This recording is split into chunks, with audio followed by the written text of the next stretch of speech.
bilo in all salad mustard. So, ready na ang ating ingredients.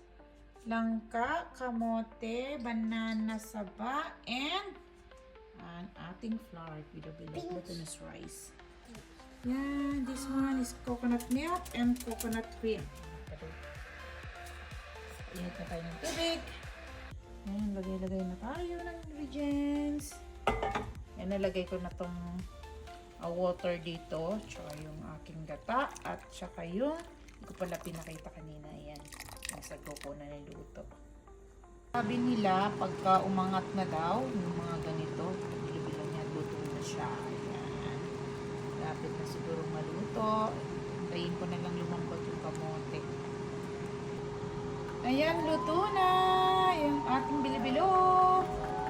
Ayan, lagay na tayo for Dexa. Dexa, you want some bilo-bilo? Come here.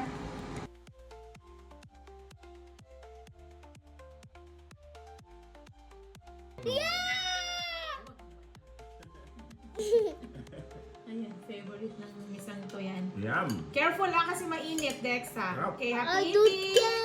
Careful!